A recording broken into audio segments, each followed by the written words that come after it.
माननीय सदस्य श्री बेहनवान जी. Thank you, Chairperson, and I'm thankful to the Honourable Finance Minister to be here. Sir, budget is a collective imagination of the nation. It is not just a compilation of facts and figures and a set of numbers. It is a shared dream that the country views together. It is one vision that the country should capitalize and share of the future of the communities. It is a collective aspiration of the nation, sir. It shall be a vision statement enriched by the input and ideas of the members.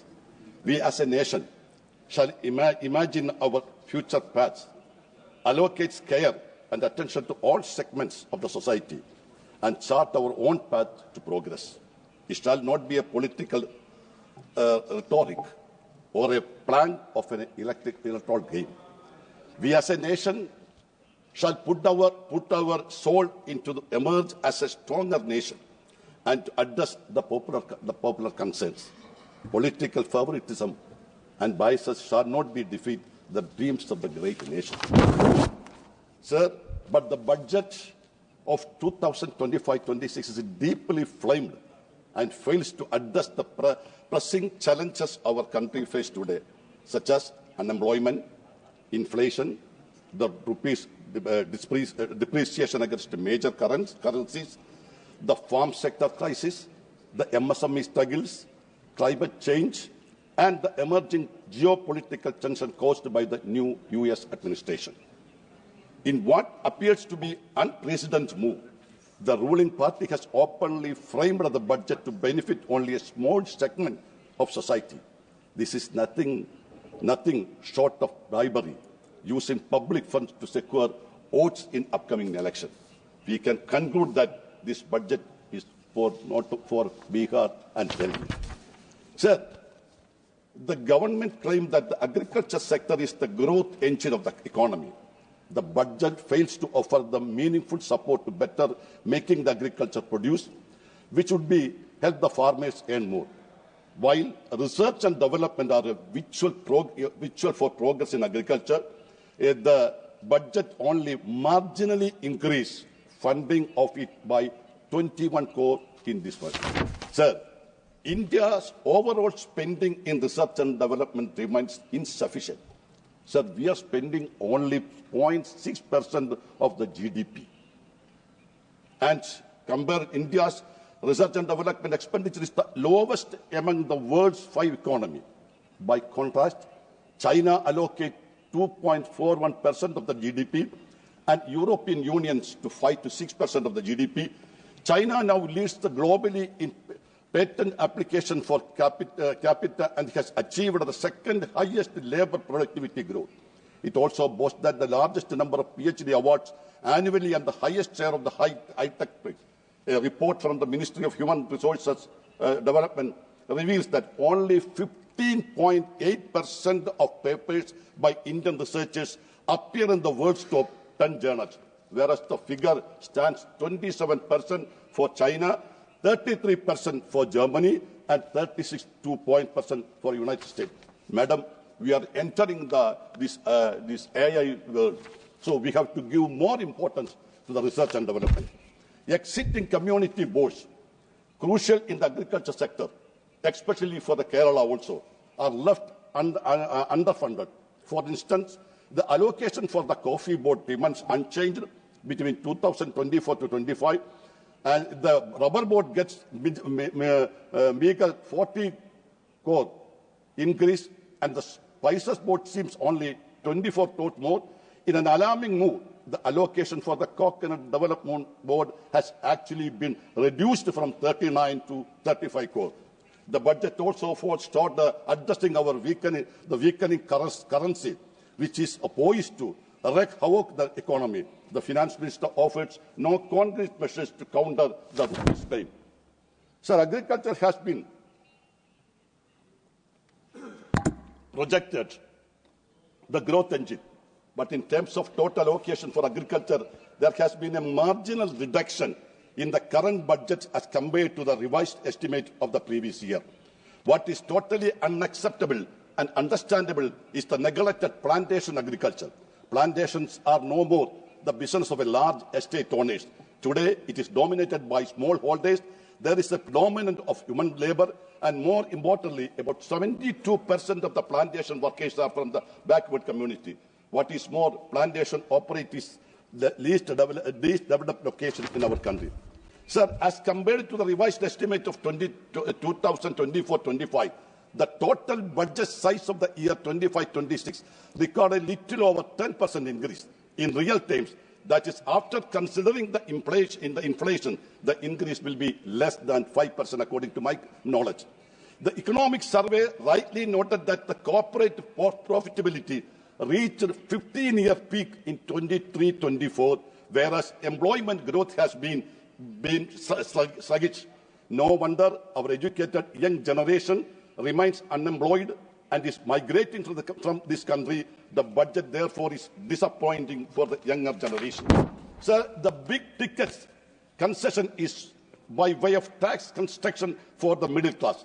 By accepting income of 12 lakhs from income tax, it is estimated that the finance minister has forgone 1 lakh crore. Sir, if the finance minister decided to put at least 25,000 crore into the hands of the lowest income group by way of increasing the welfare pension or by way of increasing the wages, Manrega workers would have been much higher, boost the domestic demands. But sorry, sir, the allocation to the Manrega scheme is the same as the last budget. The emphasis on the manufacturing is also welcome, but we must not forget the fact that after the introduction of Make in India program, they say the share of the manufacturing output in India GDP has not been increased. Sir, as usual, the Kerala continues to be neglected in the union budget. Despite facing one of the worst recent disaster, Wayanad has not been granted a special package. As a new AIMS has been announced or established in Kerala, the tourism sector, sir, we are on God's own country, has been ignored. Even though Kerala has achieved 100% of literacy, the education sector continues to be neglected. In the railway sector, Kerala still does not receive adequate consideration. The state dream project, the Angamali-Sabari railway line, has not been included in the budget. After completing the ongoing projects of which funds have been allocated, Kerala will receive only rupees 330 crore in the railway budget. Sir, the Virinjam project has not been in necessary situation. Sir, I request before the Honourable Finance Minister, one of the biggest relief of the MPs in the MP Large Fund have allocated the remains of just 5 crore, which has fixed years ago. In many states, the funds allocated to MLAs are bigger than this. Considering this increased developmental needs of the timely expansion of the project, I request the Honourable Union Minister to increase the MP Large Fund at least 20 crore. Sir, another point. The central government has constituted a new pay revision commission. I welcome, sir. In this contest, Madam, I also urge the Honourable Union Minister to considering the increase of the allowance of the members of the Parliament. Sir, the present government claims that it is a building new India, but the fact that the figures since 1947 show that is nothing but a balanced life. The present India has been built by the previous government led by Congress. Take the growth of the budget size in the first year of the Free India. The size of the first union budget was mere rupees 171.15 crore.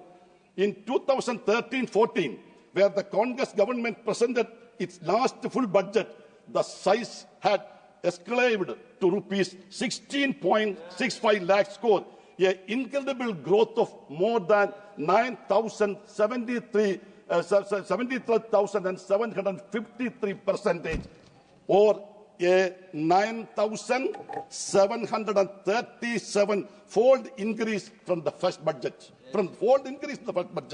In the interim budget presented by the Congress government is taken into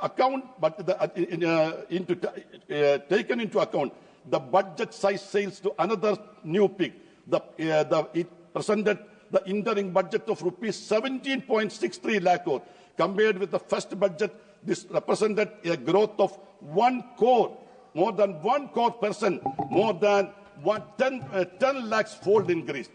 Barring the new years, the period was largely dominated by the Congress government.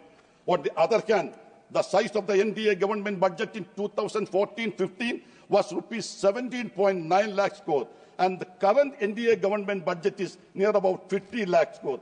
This shows a 68% of growth in the budget size, or just 1.6-fold growth during the NDA period. And when the Congress period, it was more than 1 lakh fold. Sir, on the other, the comparison indicates that while India grew 9,737 times from 1947 to 2004 under Congress rule, it has only achieved 1.6-fold growth under the NDA government. So the growth of the country's banking sector is equally remarkable.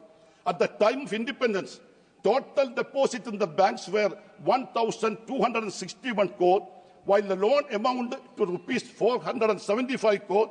By 2013-14, the total deposit has risen to 79.55 lakhs crore, outstanding a credit of rupees 62.8 lakhs crore, and the CD ratio stood at 79%. The incredible growth was achieved through the nationalization of bank and introduction of the lead bank scheme, the deposit insurance, and the credit, for credit corporation, NABARD, and other things. Somebody criticized Indira Gandhi's scheme. Somebody, the former Sudhir Gupta from Maharashtra, he criticized the Indira Gandhi's time.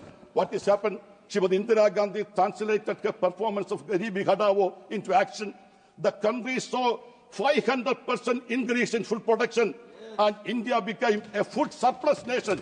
India produced just 50.82 million tons of grain in 1915. Now that figure has risen to a record of 314 million tons.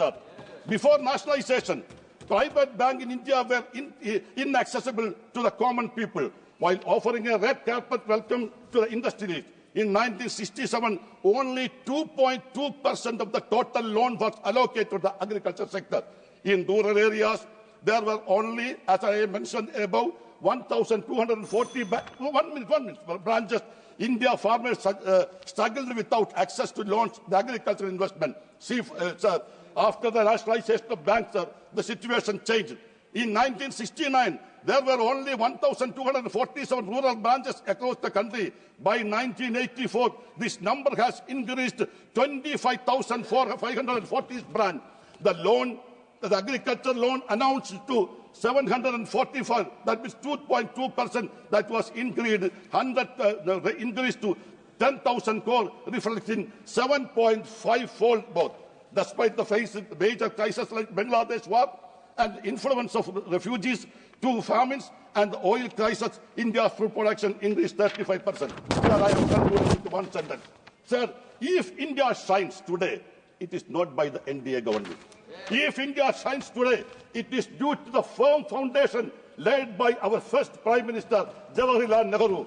The present government is merely enjoying a piggyback ride on the foundation while claiming to creating a new India. In the future, they will become the laughing stock of history. Thank you very much, sir. Shri Rajiv Rai.